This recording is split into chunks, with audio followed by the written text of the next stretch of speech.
Contesten, buenos días. Vamos a comenzar la clase, ¿ya? Vamos a comenzar la clase. Vamos a grabar antes que me olvide.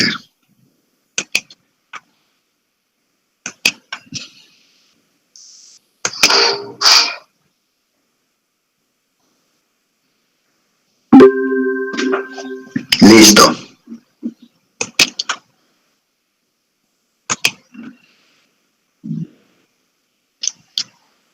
¿Me salió este? ¿Qué pasó?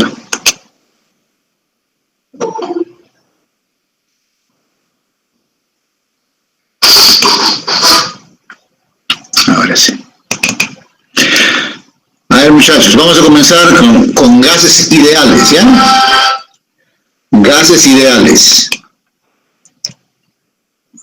Un ratito, a ver.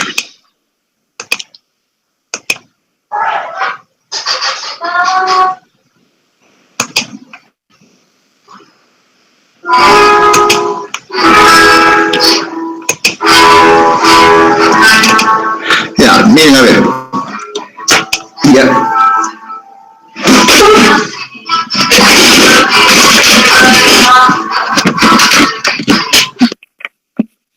Bajar el volumen, Martito. Ya no he puesto el audífono, ya.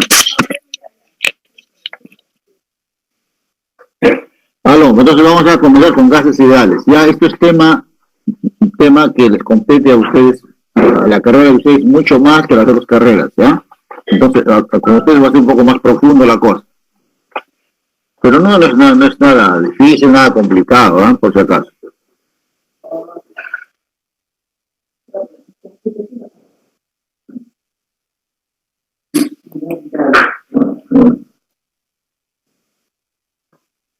Sino que les digo que tengan más atención en este caso, ¿eh? Porque es de su carrera de ustedes más específico. Los gases. ¿Por qué es tan importante los gases para la ingeniería mecánica? Saben que puede ser por otras situaciones también, pero no, exclusivamente ingeniería mecánica. Porque de ahí de los gases también vamos a sacar trabajo. En otras palabras, vamos a ver la energía también ahí. Pero se dan cuenta que la anterior energía que usábamos es quemando. O sea, quemamos y sacamos la energía. En este caso no se va a quemar. Solamente todo va a estar en estado gaseoso. No va a haber un cambio de estado. El gas entra o lo usamos, comenzamos usándolo en forma gaseosa y terminamos también en estado gaseoso. Ese es el objetivo.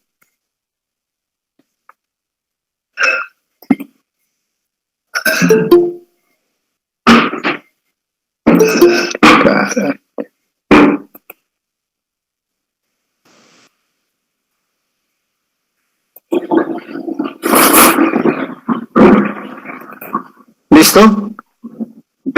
Entonces, lo que vamos a hacer primero es los fundamentos de la teoría. Escuchen bien eso, la teoría cinético-molecular de los gases. ¿Por qué teoría? Porque, fehacientemente, o no está probado totalmente, científicamente no está probado esto todavía. Pero lo usamos, sí, lo usamos. Pero científicamente lo que vamos a fundamentar no está tan correcto que digamos. O no sea correcto, sino no se ha demostrado. Por eso es teoría. ¿Ya? Una teoría es algo que lo usamos, pero no está demostrado, digamos, científicamente. Eso quiere decir que pasado un tiempo va a cambiar capaz su forma de pensar de ese fenómeno. A eso se refiere. ¿Ya? Sabemos que lo usamos, sabemos que tenemos que hacer eso, pero no está comprobado realmente. Esa es una teoría. Cuando se comprueba una situación, entonces eso se llama ley. Es una ley. ¿Ya? Entonces la ley ya está comprobada. Pero la teoría puede sufrir algunos cambios. Y vamos a ver eso. Miren acá.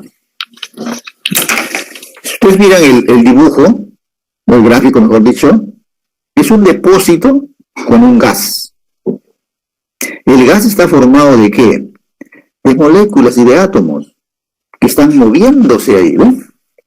Hay un movimiento de las moléculas o los átomos. Si hay movimiento, ¿qué clase de energía va a haber?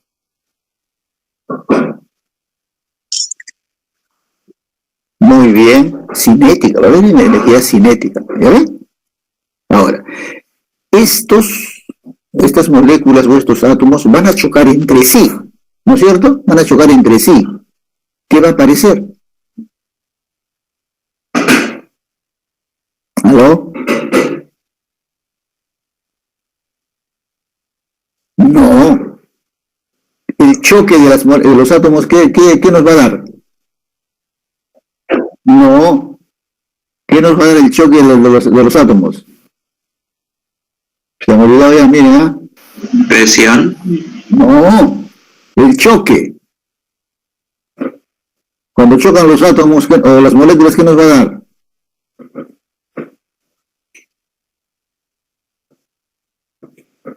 Ya, dejémoslo por ahí, ¿ya? Dejémoslo por ahí. Ahora, miren lo siguiente. Estos choques, estas moléculas que se llaman moviéndose, van a chocar entre sí, pero también van a chocar contra la pared, o sea, contra el depósito van a chocar. ¿No es cierto? Al chocar, ¿qué están haciendo? Fuerza, presión. Una presión. Muy bien, ¿ven?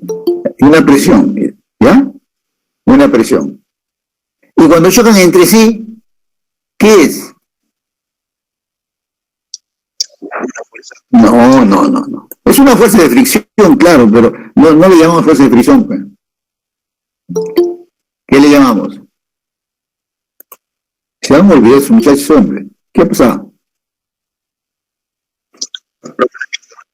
La pista, pues, si chocan va a haber fricción, y si hay fricción, ¿qué va a haber? Rozamiento. ¿Qué? Temperatura. Temperatura, pues muchachos, ¿ven? Ahí está, muy bien. Se van a acordar, no se van a olvidar eso ya. Entonces, mire, dentro de este depósito hay dos cosas bien valorables. Una, la temperatura, porque es el choque pues, de las moléculas y los átomos. Y otra, la presión. ¿Sí o no? ¿Qué otra variable podemos analizar o ver? A ver, dígame, ¿qué otra variable más? El volumen y la masa. Muy bien, ¿ya? A ver, ahorita vamos, los muchachos que llegan recién, pues.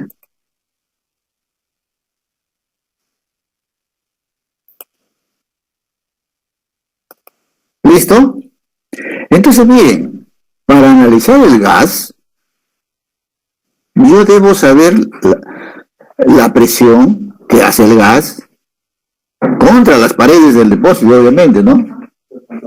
Voy a analizar también la temperatura que se encuentra. Y voy a analizar qué cosa. El volumen. ¿Quién me da el volumen? El recipiente. Muy bien. ¿Ven? Ya hemos visto que la temperatura quién da y hemos visto que la presión quién da. ¿Y qué presión sería?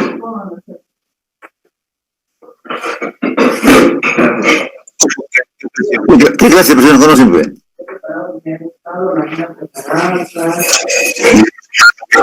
Manométrica, muy bien, ¿ven? Porque en todo depósito que está cerrado y hay un gas, ¿con qué lo medimos? Con el manómetro, porque es una presión interna, pues.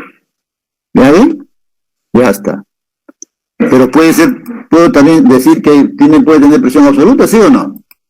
¿Cuándo? Cuando le sumo la atmosférica nada más, pues ya tengo la presión absoluta, ¿ven? ¿Listo?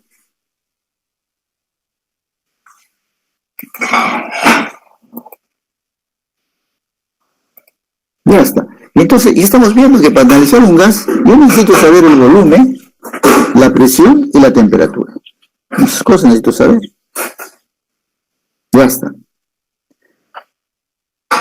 Pero el problema está en lo que vamos a leer ahora. ¿Ya? Entonces, la teoría cinética se puede considerar como una rama de la termodinámica, ya que deduce propiedades macroscópicas. O sea, ¿qué significa? Son de cuerpos que vemos grandes, la de la materia, a partir de propiedades moleculares. O sea, de lo pequeñito vamos a ir a lo grande. ¿Ya?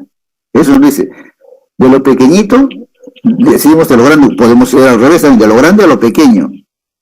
Vamos a inferir nada más. ¿Y cuáles son estos principios? ¿Cuáles son estos principios? No dejan.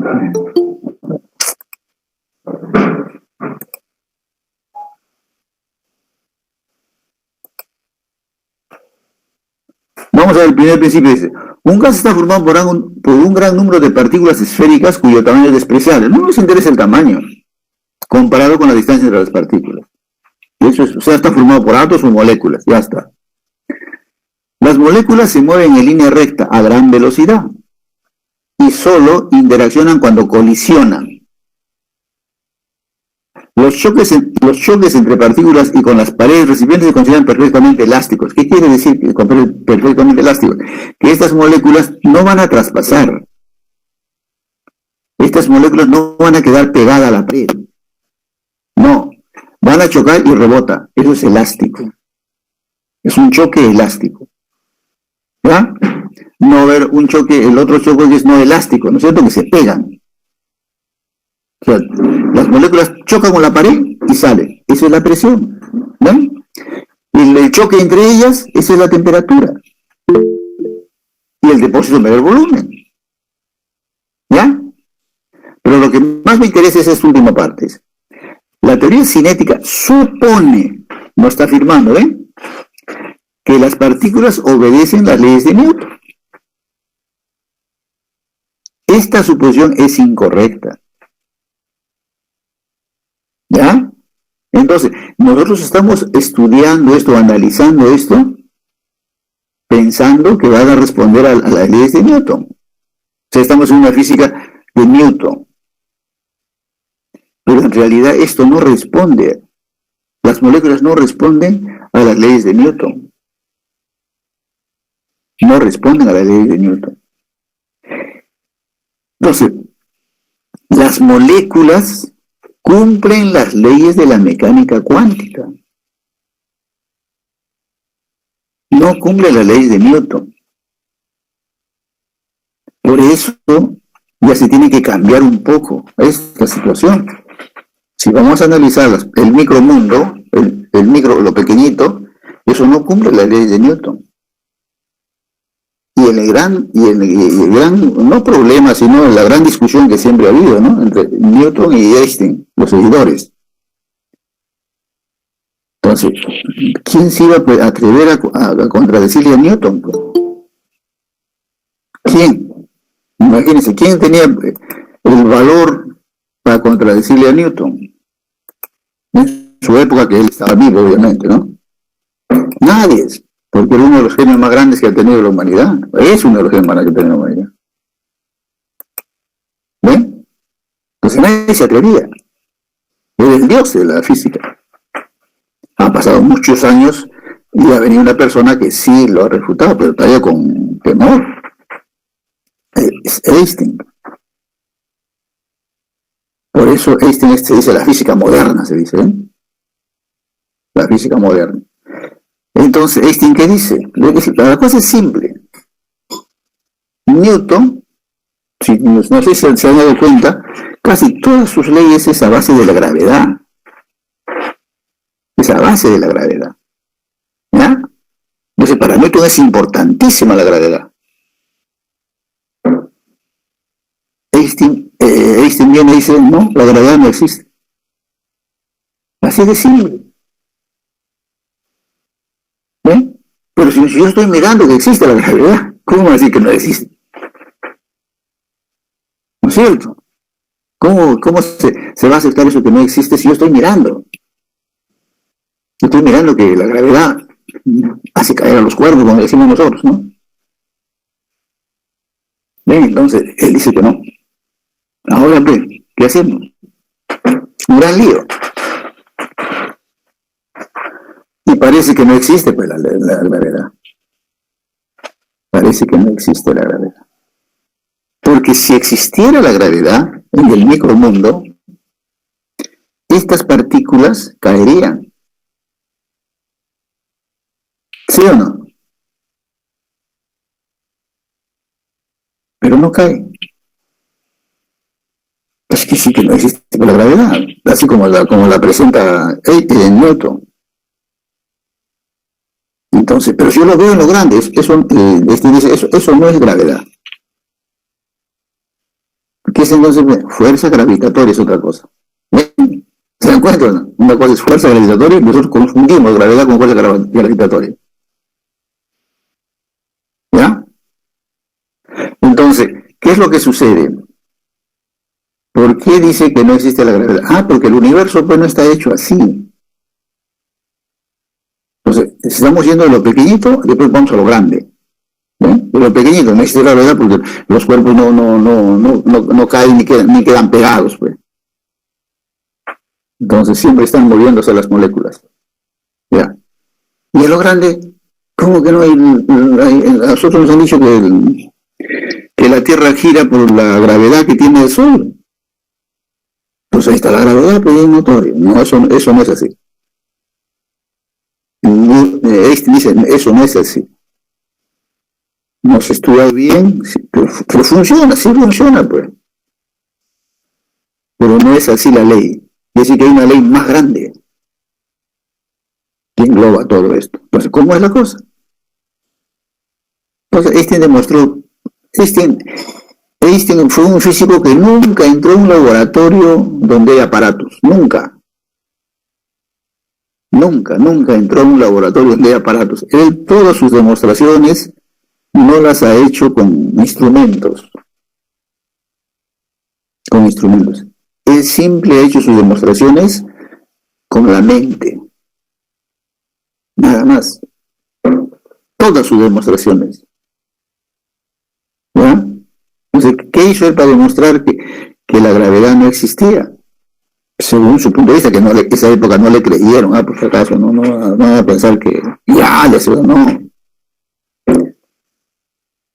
Entonces dijo lo siguiente: pongan una sábana grande, una sábana. ¿Saben? La sábana es una tela, pues, ¿no es cierto? Muy bien. Agarren ahora bolas de diferente tamaño. Bolas de diferente tamaño. Y tiremos a la sábana. Muy bien. ¿Quién se va al centro? Díganme, muchachos, ¿quién se va al centro? ¿Ah? No, pero ¿quién se va primerito al centro? Pues? La que más pesa. Claro, la más grande. ¿Sí o no? Eso sucedió en el universo, ¿eh? No ha sido por la gravedad. Entonces quiere decir que el universo es una manta. Claro, es una manta, pues, es una red. Es una red que está sosteniendo a los planetas. Pero no la gravedad, sino esa red está sosteniendo a los planetas. ¿Cómo? Imagínense, ¿cómo hay una red? El espacio es una red. O sea, el universo es una red. ¿Cómo una red? Y eso está sosteniendo. Entonces la sábana está sosteniendo eso. Entonces no está sosteniendo la gravedad, está sosteniendo esa red. ¿Y esa red de qué está hecho? Claro, es el universo, es el espacio. Esa red simplemente es energía. ¿Cómo energía? Son ondas energéticas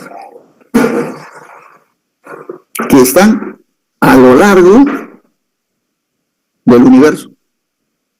Ondas energéticas cruzadas por otra dimensión. El tiempo. No la longitud, sino el tiempo. ¿Ven? Entonces la red, digamos, hay unos hilos de energía, ¿se dan cuenta? y el otro hilo sería el tiempo. Entonces, cuando ¿qué se llama?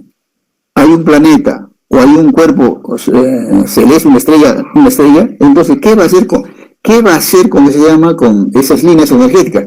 Las va a doblar, como sucede con la sábana, va a ser como un hueco, ¿no? Igualito.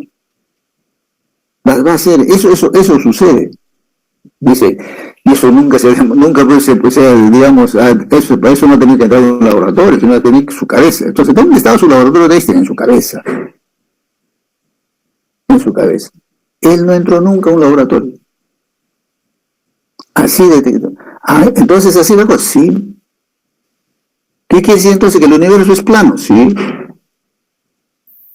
Es infinito, sí. Pero el universo no es que esté vacío de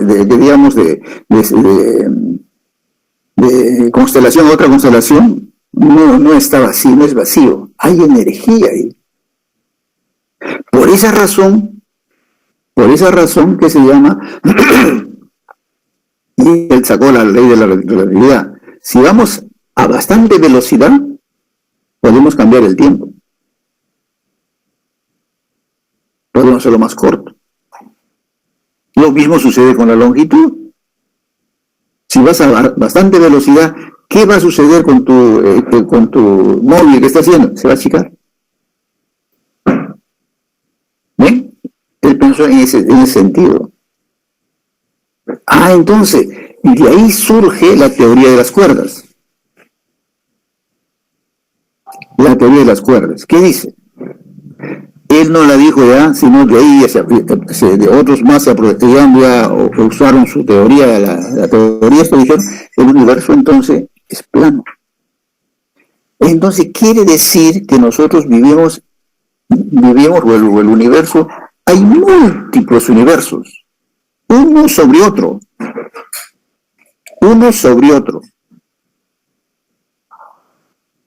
Entonces esa es la teoría de las cuerdas. ¿Han escuchado eso? La teoría de las cuerdas. ¿Qué significa? Que no existe un solo universo, sino miles de universos. Pero uno sobre otro. Y cuando estos dos universos chocan, nace un nuevo universo. Ese es el famoso Big Bang. ¿Ven? Es lo que sucede. Es la teoría, por supuesto, ¿no? Entonces, ahí nace el universo. Y ahora, como ya saben, él también ya predijo que había, ¿qué se llama? Había los agujeros negros. Él predijo se ha cumplido, ¿sí? Hace más o menos una semana o 2 semanas atrás han fotografiado ya un agujero negro. Entonces, la teoría sigue avanzando, dice, esos agujeros negros son los comunicantes de un universo a otro universo. Los universos paralelos. ¿Ven?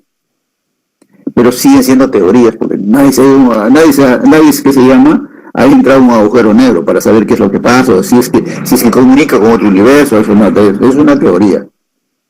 Pero ya más o menos, ¿por qué se ha aceptado el Big Bang? Por esa situación. ¿Cómo nació el universo? Por el Big Bang. Y que antes del Big Bang había otros universos. Y chocaron los universos y ya está. ¿Cómo nace una estrella? Lo mismo. ¿Eh? Entonces, esa situación tenemos que entender. ¿Ya muchachos? Entonces, por eso dice ahí, por eso dice que la física tradicional no funciona, pues. No funciona bien, no es que no funcione totalmente, funciona. Algunas cosas no van a conseguir. Por eso se crea y se ha creado una nueva física, pues. La física cuántica o la mecánica cuántica. Que ya el hombre está usando, claro que está usando esto. Todo lo que es electrónica, pues. Todo lo que es electrónica. Entonces ustedes como ingenieros mecánicos tienen que meterse a esto. Pero no nos han enseñado todavía, claro, bueno, no nos han enseñado porque Newton sigue ganando todavía, pues. y muy pocos estaba, pero ahora ya no, ahora todo es cuántico. Todo es cuántico ahora. Seguro que va a surgir una nueva ingeniería, seguramente. O nuevas ingenierías capaz metidas a este lado. Seguramente. ¿Ya? Entonces, por eso sigue siendo teoría, porque no cumple algunas cosas. Pero sí usamos para estudiar el gas completamente. El gas lo estudiamos, pero con Newton lo estudiamos. Y hay que meterse a la física cuántica. Si hay tiempo, haremos algo de física cuántica, ¿ya? Listo, seguimos entonces.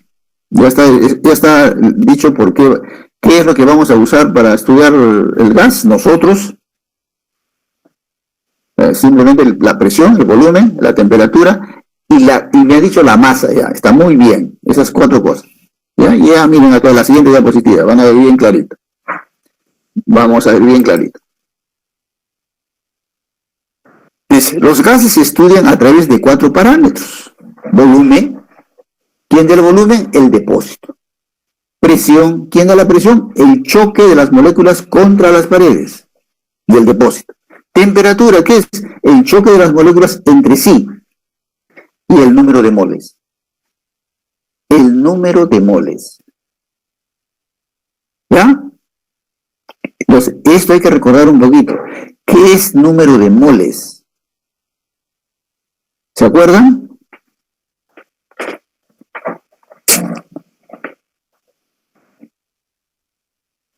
¿Se acuerdan qué es número de moles? Dígame fuerte. ¿Era la cantidad ¿Una cantidad de qué? de los materiales, así? Por ahí, pero no como estás viendo tú. A ver, vamos a comenzar. Dígame, ¿cuál es el peso molecular del oxígeno? 16, ¿qué? No.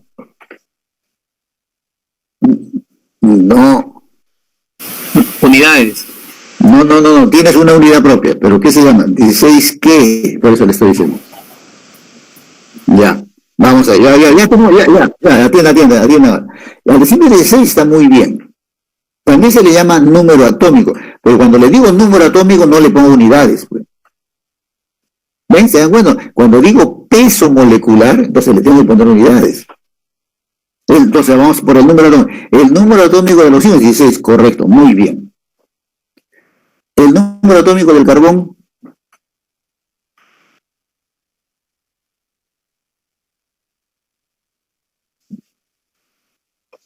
Sí, 12, muy bien, 12.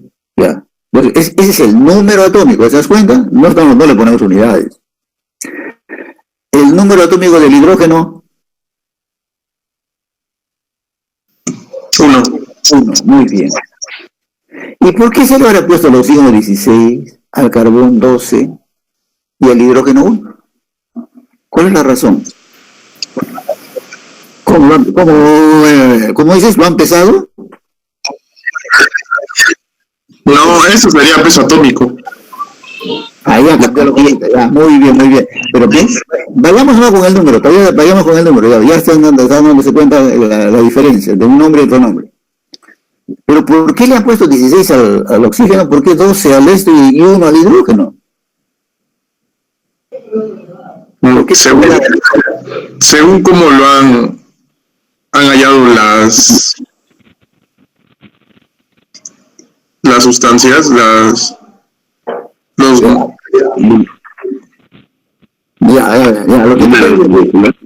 lo que ustedes quieren decir es lo que se ha manipulado un hidrógeno seguramente, ya por un hidrógeno, un oxígeno. Pero muchachos, ¿quién ha visto un átomo? ¿Alguien ha visto un átomo? Nadie se ha visto un átomo. No sabemos si es así o no es así, no sabemos. Por eso se llama también eso teoría ¿qué? Atómica. Porque es una teoría. Nadie ha visto un átomo hasta la fecha. Nadie se ha fotografiado un átomo. No sabemos cómo es realmente. Suponemos que es así, Aceptamos que es así. Por algunas cosas lógicas y físicas nos están dando. Pero realmente será así. No sabemos. ¿Ven?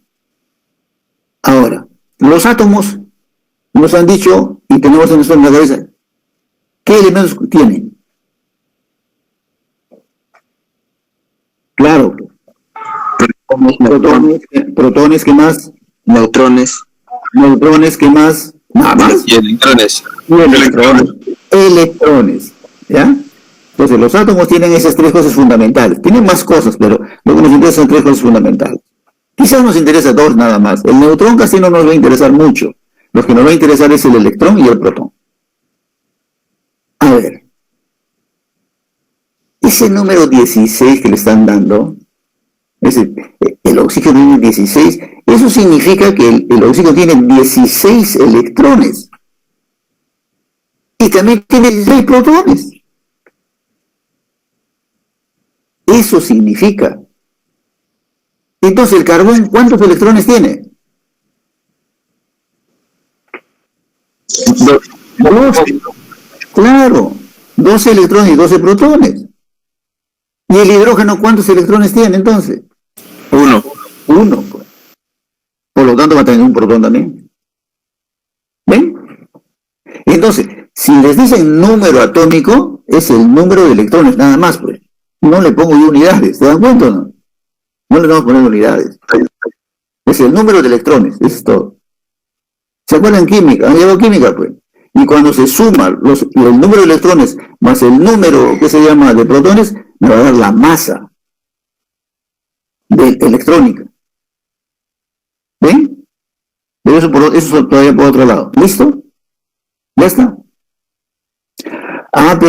Pero si yo no le pongo unidades, voy a tener problemas matemáticos después. Pues, ¿qué vamos a hacer? Entonces, ese peso atómico que es 16, le voy a poner gramos por cada mol. Entonces, es una idea física, una idea que se le ha venido a alguien a la cabeza y ha caído bien para poner esa unidad. Entonces, por eso decimos, ¿cuál es? También está mal dicho peso molecular, pero se ha acostumbrado así a decir peso molecular. En realidad es masa molecular. En realidad es masa molecular, ¿ya?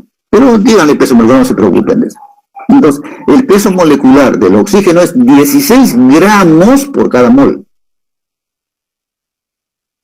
¿Qué significa eso? 16 gramos? 16 gramos por cada molécula. Eso está diciendo. Pero que si nadie se ha visto un oxígeno, ¿cómo lo ha tenido que pesar? ¿No? Es complicado. Nadie se ha visto, entonces no lo hemos manipulado. Pero lo estamos poniendo en una situación de acuerdo al número de electrones que tiene. ¿Listo? Entonces, simplemente ustedes, por ejemplo, el hidrógeno, ¿cuál es su peso molecular? 1 gramo por cada mol. Nada más. Entonces ese número tiene una razón de ser. ¿Listo? Ya está. Veamos ahora, ¿cómo vamos a calcular el número de moles? Eso han hecho en química, ¿se acuerdan? Es mucho, está bien, pero mucho, número de moles nomás.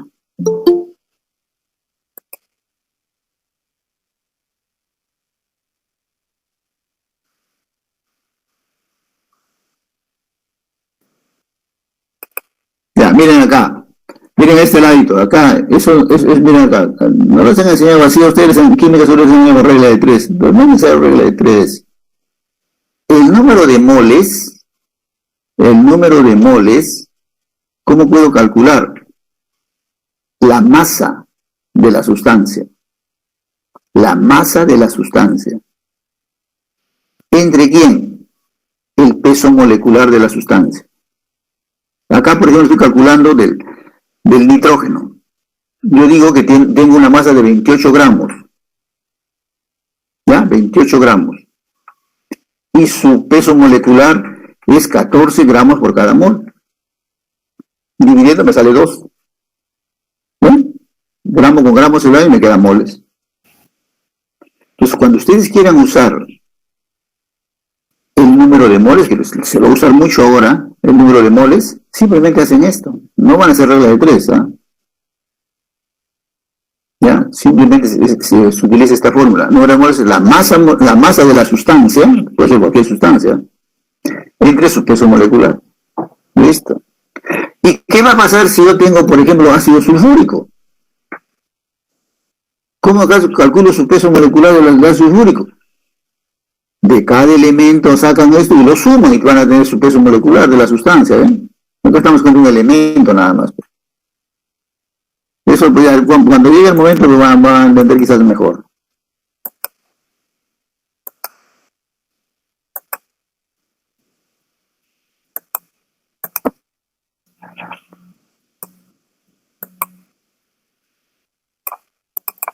¿Por qué razón vamos a esto? Vamos a ver esto. Los gases se estudian a través de 4 parámetros: volumen, presión, temperatura y número de moles. Listo. Pero ¿cómo va a ser esto? Ahora les hago la siguiente pregunta. Si yo tengo en un depósito oxígeno 10 litros, tengo en un depósito de oxígeno 10 litros de oxígeno, y mediante una tubería lo voy a pasar a otro depósito de 4 litros. ¿Puedo pasarlo o no puedo pasarlo?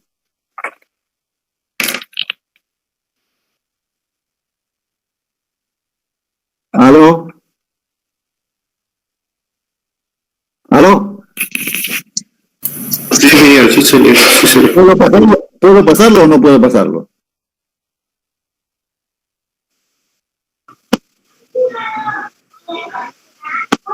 ¿Qué dicen? En un depósito tengo oxígeno 10 litros. Un depósito. Entonces, voy a trasladarlo a otro depósito, obviamente, un depósito más pequeño, de 4 litros. ¿Puedo pasarlo o no puedo pasarlo? Sí se puede. Sí se puede. ¿Por qué? ¿Por qué se puede? Entonces se puede comprimir, ¿no es cierto? O se puede expandir, ¿sí o no? Correcto. Claro, muy bien, entonces, esa es la gran propiedad del gas, que se puede comprimir al gusto del cliente. ¿Ya? Pero si lo voy a comprimir, ¿estoy cambiando el volumen o no? ¿Sí o no? Sí, a 4 litros. Claro, estoy cambiando el volumen. ¿La presión también va a variar o no? Sí, va a variar. Claro, ¿la temperatura va a variar o no? Sí, va a haber más temperatura también. Muy bien. Eso es todo, muchachos. Entonces, cuando yo quiera analizar un gas, debo buscar 2 condiciones. Una condición inicial y una condición final. Y así voy a analizar el gas. Entonces, acá por eso, tengo condición 1.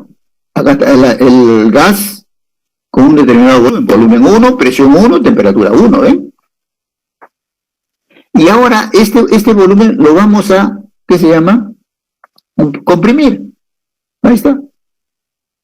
Si lo vamos a comprimir es otro volumen ya, pues. Volumen 2, va a haber una presión 2 y va a haber una temperatura 2. Pero miren, N1, el número de moles no cambia. ¿Se dan cuenta? ¿Por qué no cambia? Si acá yo tenía 28 moles, acá también voy a tener 28 moles. Lo único que ha cambiado, ¿qué es? Las otras condiciones. ¿Ven? ¿Ya? Listo. Entonces, aquí tenemos 2 leyes, vamos a tener ahora para estudiar los gases. La primera ley que está acá, esta ley se llama Ley General de los Gases. Es bastante simple. Presión 1 por volumen 1 entre temperatura 1 es igual a presión 2, volumen 2 entre temperatura 2. ¿Qué quiere decir? La condición 1 va a ser igual a la condición 2. Si hubiera una condición 3, igual condición 3 y condición 4. ¿Ven? Es lo que ocurre. Por eso se llama Ley General de los Gases. Pero como mínimo debo tener dos condiciones, si no, no funciona, pues. Si no, no va a funcionar. ¿Y qué va a pasar cuando tengo una sola condición? Cuando tengas una sola condición, entonces vas a usar esta ley. Está acá. Presión por volumen es igual a N, que es el número de moles, R, que es una constante universal de gases, que ahorita les voy a decir qué es eso, y la temperatura 1. Es que cuando yo utilizo esta ley, esto se llama ecuación general de los gases, y se llama, tengo que conocer qué gas es. Tampoco no vamos a aventurar. Entonces, ¿quién me va a dar qué gas es? El número de moles. Puede ser oxígeno, puede ser hidrógeno, puede ser, que se llama nitrógeno, puede ser CO2, puede ser ácido sulfúrico. Entonces, eso me va a dar. ¿Ven? N y R, ahí te lo voy a decir por eso. ¿Ya? Entonces, repito, cuando analicemos los gases, tengo dos leyes, que comenzamos con dos leyes nada, después vamos a ver otras leyes más. Dos leyes. La ley general de los gases y la ecuación general de los gases. La ley general de los gases que está aquí, ¿cuándo la voy a usar? Cuando tenga dos condiciones. Y la otra es cuando tenga una sola condición. Pero mucho cuidado, debo saber qué gas es. Si no, no voy a poder. Si no sé qué gas es, nunca voy a encontrar los números de moles, pues. Tendría que inventármelo. ¿Listo? Entonces, miren ahora. Vamos a hablar de la famosa R. Acá está. La R. La R, hay un montón de R's. Hay un montón de R's. Pero vamos a usar tres al comienzo. Vamos a usar esta y esta. Esta todavía no. Vamos a usar estas tres. ¿Cuándo? Tengo que escoger entre estas tres. Entre estas tres tengo que escoger. Entre las cuatro si quieren, una de ellas. Pero ¿cuándo voy a escoger? ¿Cómo voy a adivinar cuál es cuál? Bastante simple. A ver, veamos acá. Atmósferas. ¿De quién es unidad? ¿De qué variable es unidad? Atmósferas. ¿De qué unidad es? ¿De quién es la unidad? Atmósfera. Presión. ¿Ven? Acá está la presión. Litros, ¿de quién es? Volumen. Kelvin, ¿de quién es? Temperatura. Y moles de mol, pues, ¿eh? Entonces, ¿cuándo voy a utilizar 0,082? Cuando la presión esté en atmósferas. Cuando la presión que me dan esté en atmósferas. Eso utilizo. ¿Y cuándo voy a utilizar este número? Cuando la presión esté en milímetros de mercurio. Y el volumen en litros. Kelvin. ¿Y cuándo voy a utilizar 8.31? Allá. Cuando la presión esté en pascal. Y el volumen en metros cúbicos. Anótense esto bien, ¿ah? Esta es la que se utiliza más, ¿ah? ¿Cuándo voy a utilizar 831? Cuando la presión que me dan esté en pascal y el volumen en metros cúbicos. Me va a dar directamente la energía, pero ¿se dan cuenta? No, Joule es energía. Calorías es energía. Milímetro por litro es energía. Atmósfera por litro es energía. Es energía acá en realidad. ¿Listo? ¿Ya? Entonces, ya están las R's que vamos a usar al comienzo. Luego vamos a ver que con buscamos en la tabla una R de la temperatura y listo, ya se acabó. ¿Ya? Pero lo que más me interesa es esta cosita. Esta cosita. Estos nombrecitos. Que los que trabajan o son técnicos usan muy bien estas cosas. Isotérmico, isobárico, isocoro, o también se llama isométrico. ¿Ya? Me olvidaba esto. Otra de las condiciones es que la temperatura debe estar en Kelvin, siempre. Debe estar en Kelvin, no trabaja acá con grados centígrados ni Fahrenheit. Kelvin. No se olviden, y acá está la fórmula para transformar los centígrados a Kelvin, ¿no? ¿Cómo se transforma a Kelvin? Se ponen los centígrados y se le suma 273 y listo, ya está en Kelvin. Pero me interesan a mí estos nombrecitos: isotérmico, isobárico, isocoro. Iso significa igual. Entonces, si yo digo isotérmico, estoy diciendo que es a la misma temperatura o a igual temperatura. Entonces, muchas veces vamos nosotros a trabajar con gases, pero a la misma temperatura. Yo no quiero que cambie la temperatura. No quiero que cambie la temperatura. Esa es mi condición para eso. Entonces, aquel proceso o aquel cambio, como quieran llamar ustedes, cambio de estado, no de estado, sino un cambio de las variables, si se hace a la misma temperatura, se llama isotérmico. ¿Listo? ¿Y de dónde sale esto? De la ley general de los gases, miren. Ven, acá está. Si esto es igual a esto, lo anulo, pues. Ya sé que esta temperatura no me interesa, son iguales, se van a ir matemáticamente. Por eso la fórmula, van a encontrar esta fórmula así. No es una nueva fórmula, sino simplemente que está a temperatura constante. ¿Ven? ¿Listo? Ahora, muchas veces también, cuando ustedes van a trabajar, algunos aparatos, o la mayoría de aparatos, trabaja a presión constante. O sea, tiene que trabajar a la misma presión. Si cambia la presión, estalla pues el equipo. O no funciona. Entonces quiere decir que las presiones son iguales. Se tachan las presiones, ¿ven? De la ley general. Y me queda esta ley. Es el proceso isobárico. Es el proceso isobárico. Y otras veces quiero trabajar al mismo volumen. Que no cambie el volumen. Se va. ¿Ya? Entonces ese proceso se llama isocoro, otros le llaman isométrico. Ustedes tienen que manejar estos términos, ustedes como mecánicos, estos términos tienen que saberlos como si fuera uno por uno. ¿Listo? ¿Ya? Ahora, sus nombres, tienen sus nombres propios también, pero si quieren lo aprenden, si no, esto es lo que interesa más. El isotérmico se llama ley de Boyle. El isobárico se llama ley de Gay. Y el que se llama, y el isomérico se llama ley de Gay-Lussac, tiene dos leyes este pato. ¿Ven? Entonces, es así la cosa, ¿no? Pero me interesan a mí estos nombres. ¿Listo? ¿Alguna pregunta acá? ¿Alguna pregunta? A ver, vamos a ver ejemplos. Por ejemplo, un proceso que sea a temperatura constante, que no cambie la temperatura. A ver, denme un ejemplo de un proceso. Pues a ustedes les puedo preguntar, porque ustedes, hay varios que trabajan en esto ya. Pues. Claro, porque no cambia la temperatura.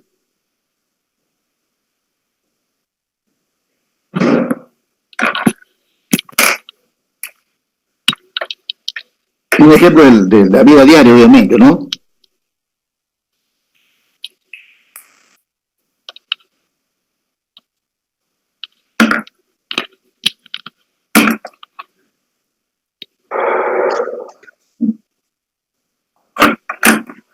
¿Cómo? No, tienes temperatura constante, no presión. Temperatura constante.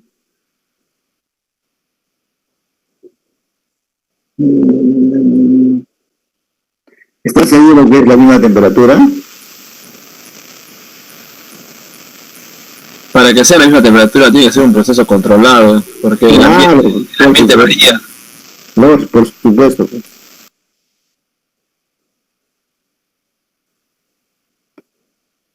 A ver, un ejemplo. A ver, muchachos. Seguramente varios tienen su movilidad propia, o al menos varios saben manejar, pues entonces. Cuando están, pues están un chofer cualquiera está viajando y sale una cosita rojita, le marca una cosita rojita, ¿qué hacen ahí mismo el chofer? Claro, ¿por qué para? Claro, pues, o sea, los motores están diseñados, como dice su compañero, a trabajar a un rango de temperatura. Tampoco los motores no van a trabajar, digamos, todos hasta 75 horas. No, pues no es así tampoco. Es un rango. Pero esa temperatura constante, pues, ¿se dan cuenta? Los motores están diseñados así.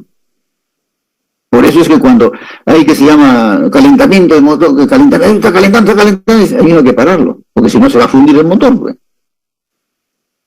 ¿Ven? Eso es un ejemplo claro. Y ahí vamos, un montón de ejemplos, en nuestra casa mismo hay un montón de ejemplos de eso, pero que hagan procesos, ¿ah? Que hagan procesos. A ver, un ejemplo de isobárico a presión constante.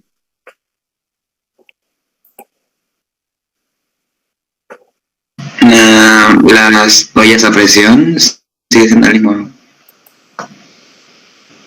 ¿Qué dicen? Las ollas a presión. Ya. El proceso de pintado por soplete puede ser también. No, pero es líquido, pues, no es gas. Pero se usa aire comprimido. Ah, sí. Ya, también, sí, ahí tiene, por ese lado tiene razón. Pero cuando sale, no sale el aire. Claro. Sí, pero tiene razón ahí. El aire comprimido tiene que salir a la misma, digamos, al menos con velocidad, vamos a decir así, ¿no? O sea, esa la misma presión, porque si sale a diferente presión te va a quedar mal el pintado, ¿sí o no? Correcto. Muy bien. ¿Ven? Ya está. La olla a presión también. Porque hay que tener cuidado por lo siguiente. Yo quiero que trabaje a la misma presión. Entonces, no es que la voy a cerrar y listo, y ya qué cosa. No. Tienes esa cosa que va perdiendo, ¿no? Cuando comienza, ya digamos, llega una temperatura, comienza a botar vapor, ¿o no? La olla. Precisamente está manteniendo su presión, pues. Porque al botar el vapor del agua, está teniendo la misma presión. Porque si estuviera cerrado, estalla, pues. Por eso hay que tener cuidado es eso porque si nos descuidamos de eso, se malogra, se tapa, va a estallar. Ya está, muy bien, ¿ven? Y de la otra, al mismo volumen, a ver. Un ejemplo, mismo volumen.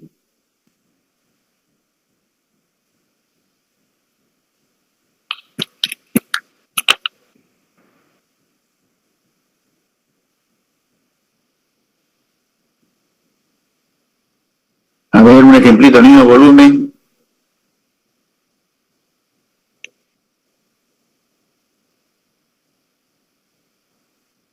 ¿Hay soldadores ahí o no? Ese está medio complicado. No, está más fácil. ¿Pero hay pregunta, ¿hay soldadores o no?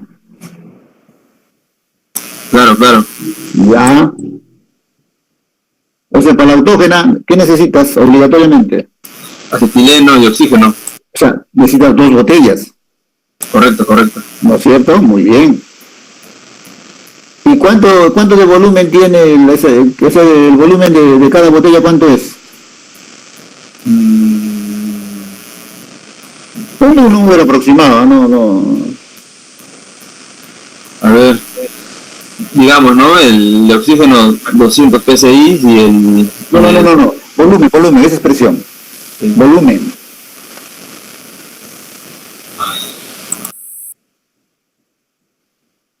¿Qué volumen tiene de la botella?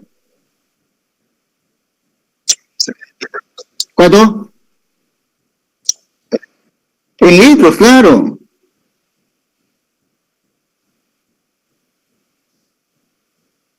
Supongamos que tenga... 400 litros.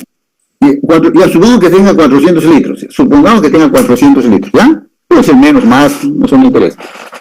Ya. Entonces ustedes van a comenzar a soldar. O sea, iniciando la soldadura tiene 400 litros, muy bien. Pasa una hora de haber trabajado.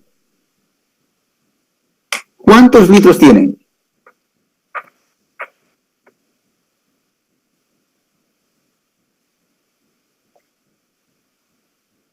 ¿Por qué menos?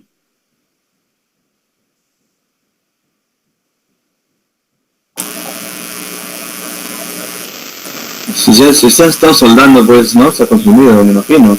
Pero pero si no... Sí, se ha consumido, por eso te digo, ¿cuántos litros tienes? Es un hecho que se ha consumido.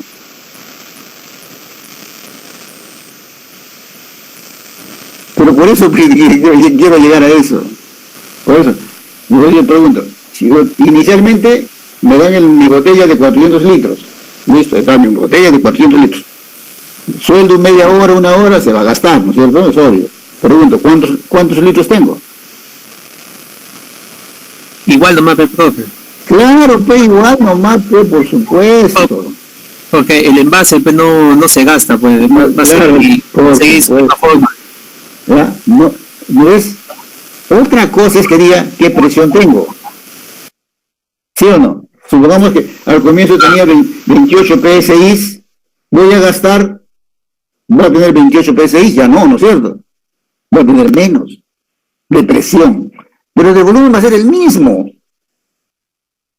Porque el gas siempre va a ocupar el espacio que se le da. Entonces, así a poquito, harto, siempre va a tener 400 litros. Claro. ¿Ya? ¿Listo? Ahora sí.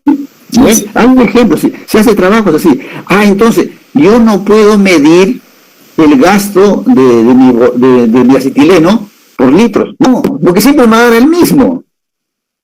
No puedo medir eso. Entonces, para eso uso el manómetro. Y de acuerdo a la presión, sí puedo sacar cuánto tengo o no tengo, si me falta o no me falta. Si la presión me va a estar, por ejemplo, a decir 2 PSI, o ya no hay PA. ¿Ven? Pero esos 2 PSI va a ser 400 litros.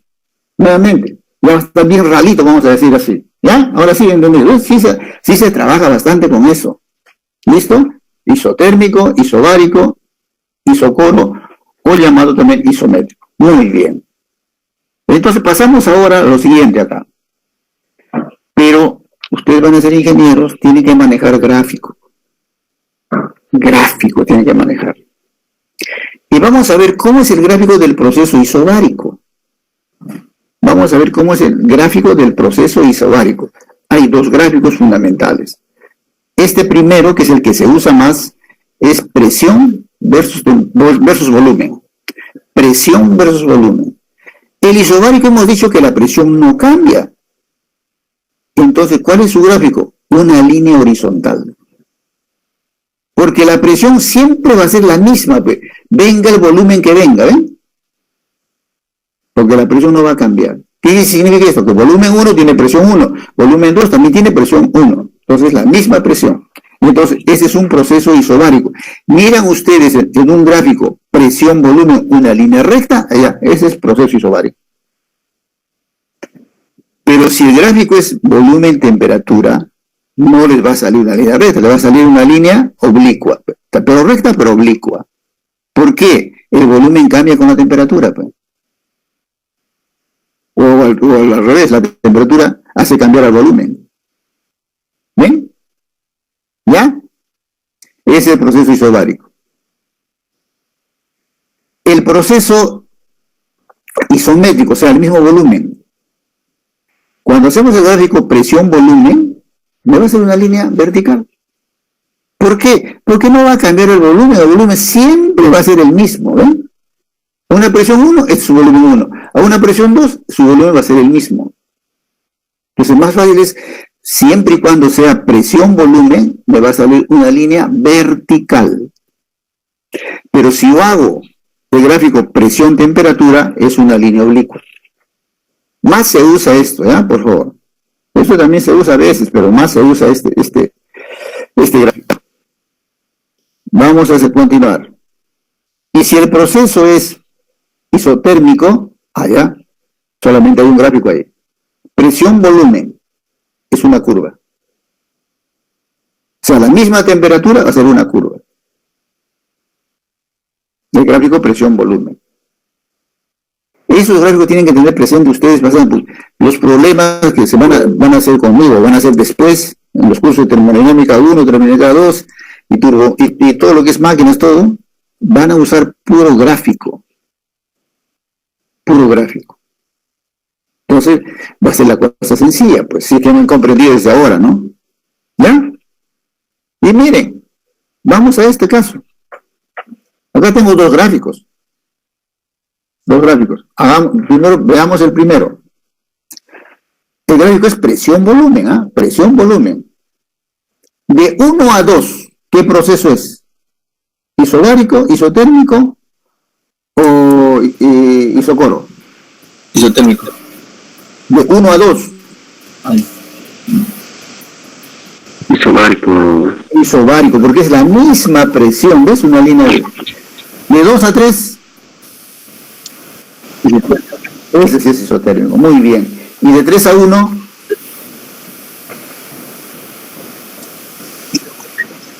muy bien, ¿ven? Socorro. Isocoro o isocórico, bueno, no hay problema de eso.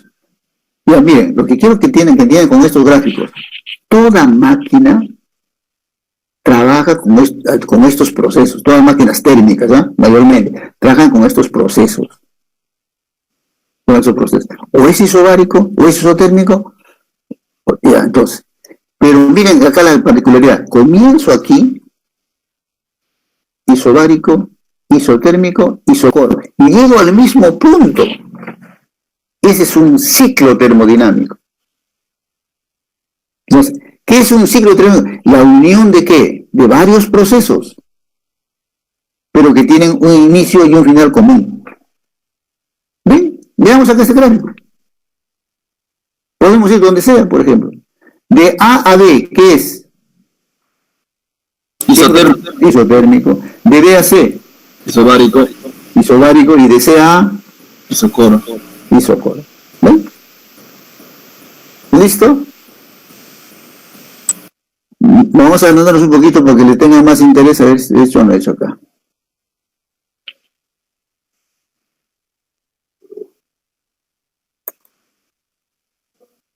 ¿Quién es? Acá.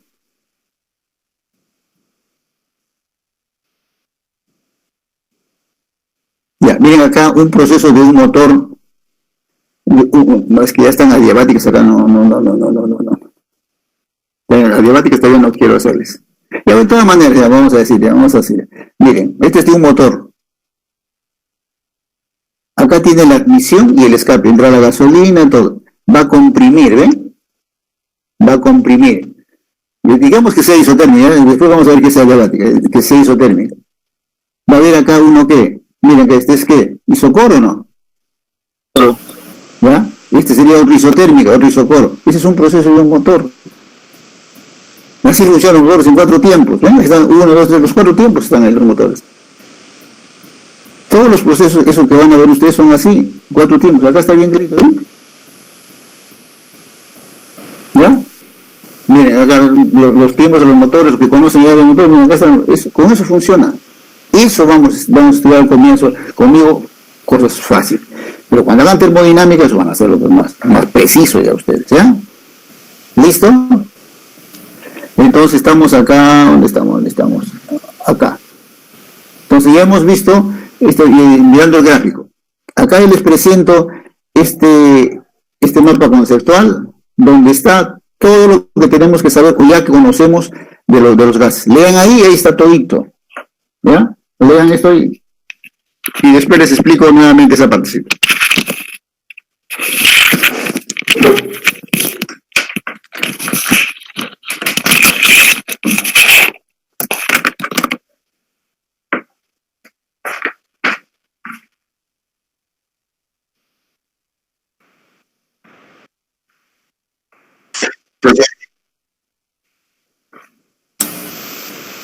Se ha ido.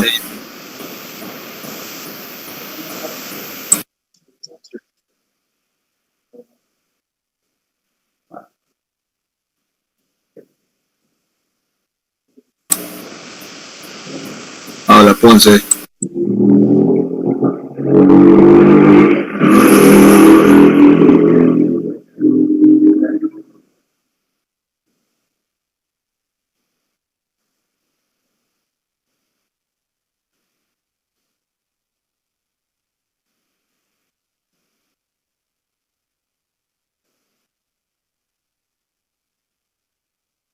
Habla Di María.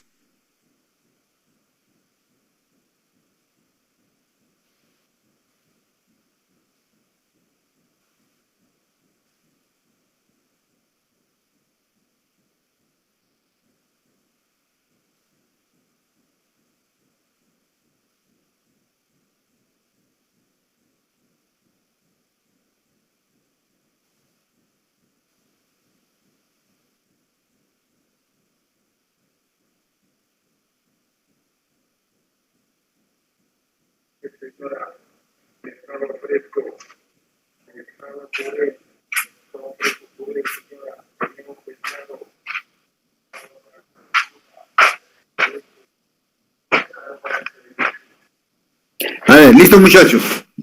Atiendan por favor. ¿Dónde está? Yo estoy mal. Aló. Ya, vamos a ver, dice. Es un cuadro conceptual donde reduce todo lo que hemos visto, ¿ya? Los gases. Los gases, ¿cuáles son sus propiedades? La presión, la temperatura, el volumen y cantidad de sustancia. ¿Qué significa eso? El número de moles. ¿Ya? Ahora, ¿cuáles son sus características? Puedo comprimir, ya está, puedo expandir y puedo hacer difusión. ¿Qué significa esto? Un gas, si le damos una aberturita cualquiera, escapa por ahí. Ahora, por ejemplo, que estamos con esto de las ¿qué se llama? De las mascarillas contra el coronavirus, entonces se vende varios tipos de esto, ¿no? Esta de sol, 2 soles, 3 soles, sucesivamente. Entonces, ¿qué está diciendo la OMS? Que se hace caseramente, no debe ser de una sola tela. Porque una sola tela, ustedes saben que está engramado y va a pasar. O va a ingresar. Entonces no cuida mucho. Entonces, ¿qué está recomendando? Que si se hace caseramente, debe ser de 3 telas. Para evitar la difusión. ¿Ven? La difusión es cuando pasa, pero no pasa la materia, sino está pasando las aberturas que le damos. Por ahí va a pasar. ¿Ya listo? Ya está. Ahora, ¿qué requeremos? ¿Qué tenemos que conocer? La teoría cinética molecular que ya hemos visto. ¿Por qué ideal? Porque estamos idealizando, pues no estamos hablando de la realidad, sino estamos hablando de una cosa ideal. Porque estamos viendo que no cumple algunas leyes, pero a la fuerza nosotros estudiamos así, pues, porque luego ustedes van a estudiar gases reales. Eso varía un poco, no todo también, ¿eh? Pero varía un poco. ¿Y cuáles son las leyes? Las leyes. La ley de Boyle, que hemos visto, la ley de Charles y la ley de Gay-Lussac. La ley de Charles se llama, esa es esa presión constante, volumen constante y el isocoro. ¿Y cuáles son las leyes que manejamos para los gases ideales? La ley general del estado gaseoso. Y la ley de los gases ideales, que es el PV-NRT. Presión por volumen es igual a NRT. ¿Ven? Acá está con todo lo que hemos hecho hoy día. Pero para esto hay que ser problemitas, pues. Son problemas sencillísimos, ¿eh? No van a ser ningún inconveniente. Miren acá. Vamos al primer problema. El primero, léanlo ustedes, léanlo nada más. Y si quieren comienzan a verificar acá qué es lo que se hace para que puedan entender. Es bastante simple. Se van a reír del problema.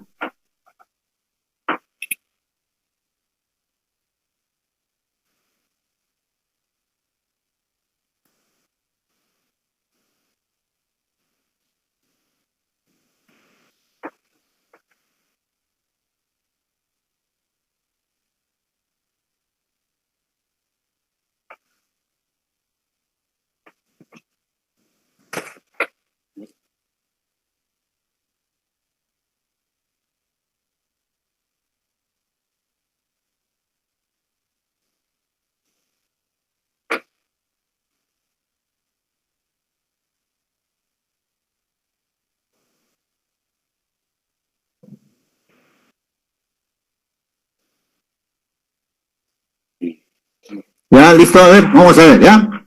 A ver, ¿qué dice el problema? Dice, la temperatura de un gas pasa de 10 grados centígrados a 50 grados centígrados, permaneciendo la presión constante. Ya ven, nos está dando una condición ahí, permaneciendo la presión constante. Si el volumen inicial era de 100 centímetros cúbicos, ¿cuál será su volumen final? Listo. A ver, vamos a ya enseñarles cómo se hacen los problemas. Miren, entonces yo tengo 2 posibilidades. Por favor, escríbanse la fórmula que les voy a dictar ahí para que todos tengan esa fórmula. Pon ahí, ley general de los gases. ¿Ya? Entonces, debo tener volumen 1, presión 1 entre temperatura 1. Entonces, volumen 1 por presión 1 entre temperatura 1. ¿Va a ser igual a qué? Volumen 2, presión 2 entre temperatura 2. Y la otra fórmula es presión por volumen es igual a nRT. No hay más fórmulas en esta parte. Entonces, la primera se llama ley general de los gases y la segunda se llama ecuación general de los gases. Listo. ¿Cómo escojo cuál fórmula voy a usar? La primera fórmula, para que pueda funcionar la primera fórmula, como mínimo debo tener dos condiciones. Miren el problema. ¿Hay dos condiciones o no hay dos condiciones? Sí hay. Muy bien. ¿Listo? Ya escogimos la fórmula. Ya sé que esa fórmula lo voy a hacer. Entonces, ahora para resolver el problema, pongan ustedes condición 1, así como estoy escribiendo, ¿eh? Condición 1, pongan. Y al frentecito, póngale condición 2. Condición 2, ¿listo? Condición 1, y al ladito o al frente le ponen condición 2. ¿Qué tiene que tener la condición 1? Volumen, presión y temperatura. 1, 1, 1. ¿No es cierto? ¿Qué tiene que tener la condición 2? Volumen 2, presión 2, temperatura 2. Listo. Ahora hay que escoger nada más. ¿Cuál es el volumen 1? En el problema. 100 centímetros cúbicos. Muy bien, ponen ahí 100 centímetros cúbicos. ¿Cuál es la presión?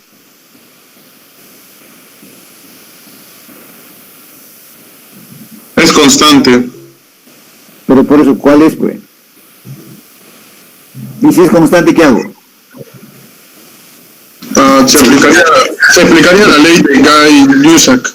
Sí, pero no es necesario que hagan eso, porque a veces no se olvida. Simplemente le ponen X, pues se acabó, ya está. No sé, pero ya está, le pongo X, pues, listo, no va a pasar nada. ¿Y cuál es la temperatura 1? 10 ¿10 qué? grados centígrados. Grados centígrados. Ya, muy Hay que bien. cometer a Kelvin. Exactamente, después lo hacemos. Muy bien. ¿Cuál es el volumen 2?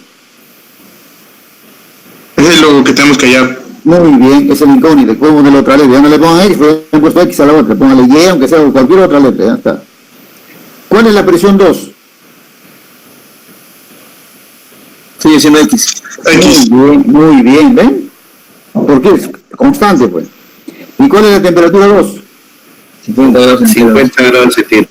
Muy bien, ya está. Eso es lo primero que tienen que hacer. Ahora, como dijo su compañero, mucho cuidado siempre, no se van a equivocar. La temperatura debe estar en qué.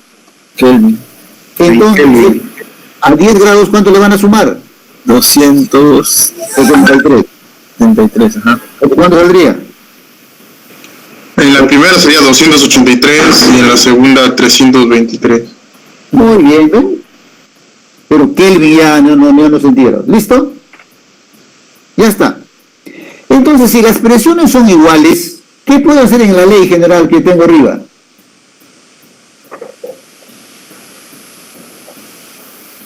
Puede eliminar las presiones. Listo, elimino las presiones. ¿Y qué me va a quedar? Volumen 1 sobre temperatura 1 es igual a volumen 2 entre temperatura 2.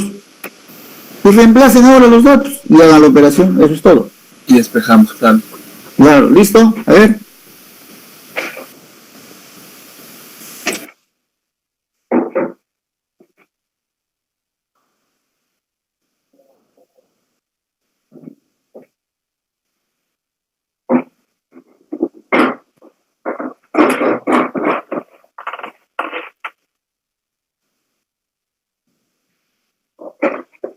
Y debe coincidir con la respuesta que tiene el libro, obviamente, ¿no?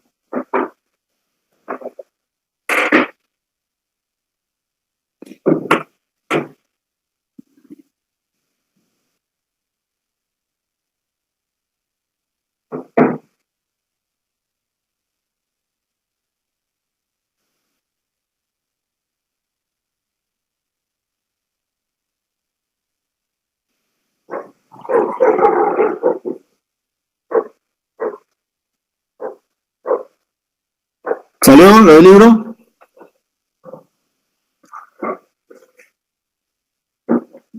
¿Aló?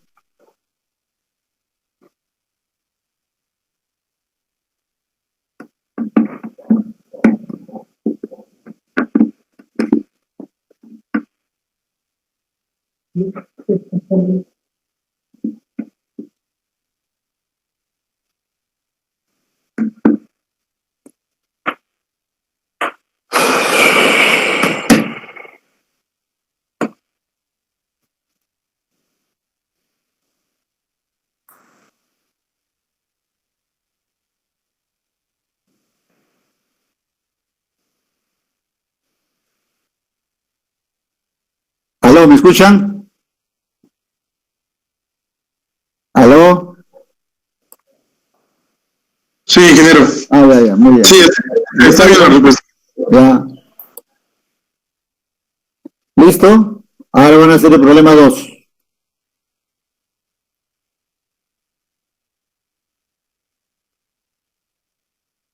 Ahí está el problema 2. Yo creo que ya pueden hacerlo, ¿ah? No creo que haya inconveniente.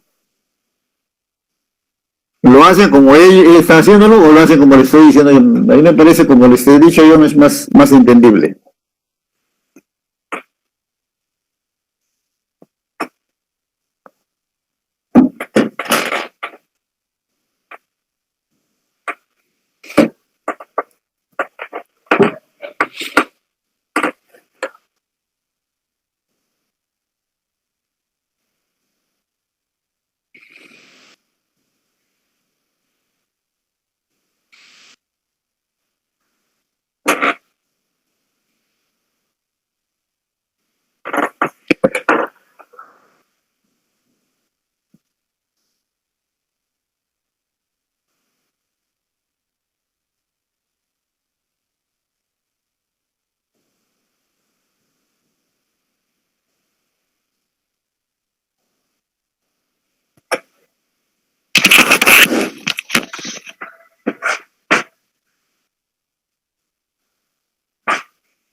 ¿No? Ya te he encontrado ya.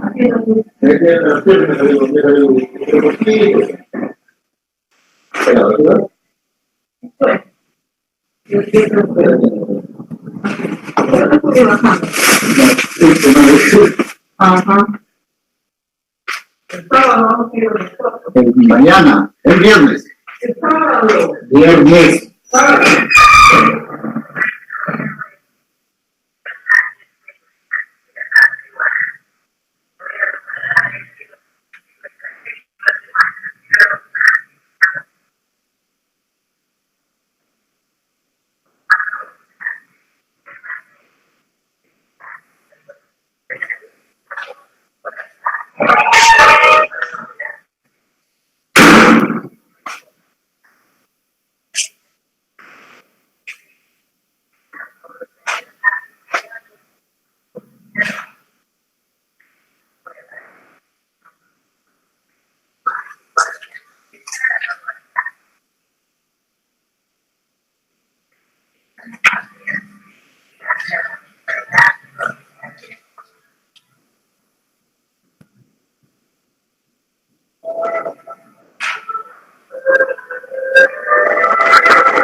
No, Nachito, ¿podrás tender la ropa? ¿Quién? Súbelo nomás, ven. Pon